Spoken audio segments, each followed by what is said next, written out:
শ্রীনগরে লায়ন্স ক্লাবের চক্ষু সেবা, স্কুল ব্যাগ, হুইল চেয়ার ও গাছের চারা বিতরণ।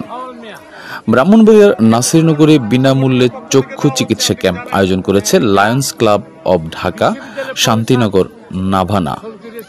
বৃহস্পতিবার চাতলপাড় ওয়াজউদ্দিন উচ্চ বিদ্যালয় মাঠে এই কর্মসূচি অনুষ্ঠিত হয়।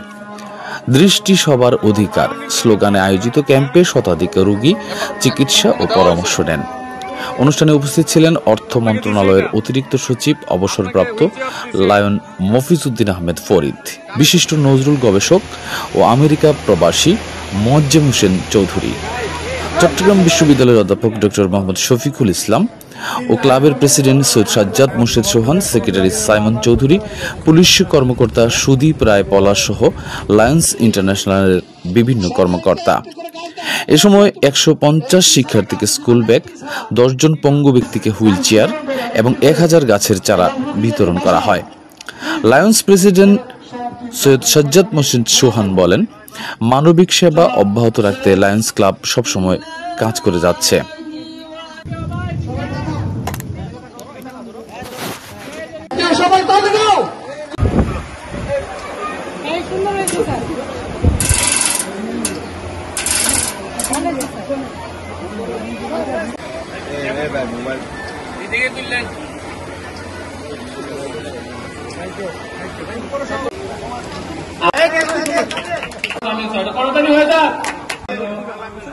এই চাকর এবং আমরা এই সুযোগ কাজে লাগাবো, মানুষ সেবার জন্য আরো করতে লায়ন্স পরিবারের অন্তর্ভুক্ত করে নেবেন অনুরোধ জানাচ্ছি।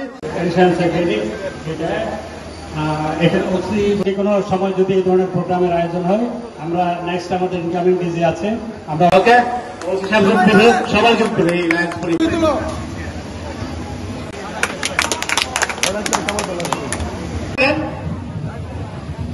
আমি আমাকে হেল্প করতে লাগাই দিয়ে সাইমন হোসেন চৌধুরী আছেন সোহানের আয়োজনে এই অনুষ্ঠান। এখানে আপনারা যারা আসছেন সবারই চিকিৎসা পাবেন। আপনারা শুধু ধৈর্য সহকারে এখানে বসেন, অপেক্ষা করেন, কারণ আমাদের এখানে যারা আছেন ওনারা কিন্তু পরিশ্রম করে যাচ্ছেন। আমাদের যারা চোখের চিকিৎসার জন্য আসছেন, আপনারা একটু শুধুমাত্র ধৈর্য ধরে এটা আপনারা লাইন বাই লাইন আসেন, আমাদের এখানে চিকিৎসা দেওয়া হবে। আশা করি ইনশাল্লাহ ভালো চিকিৎসা পাবেন, কোনো সমস্যা হবে না। আমরা ঢাকা থেকে চাতলপাড়ে আসছি, আপনাদের এই চাতলপাড় যে লোকজনদেরকে আমরা ধন্যবাদ জানাচ্ছি এবং আপনারা সুশৃঙ্খল ভাবে চিকিৎসা নিয়ে যদি আপনাদের কোনো বিন্দুমাত্র উপকৃত হয়, আমরা মনে করবো যে আমরা আমাদের সার্থক হবে। আপনারা সবাই আসুন, চিকিৎসা নিন। সবাইকে ধন্যবাদ জানাচ্ছি। আজকের এই প্রোগ্রামের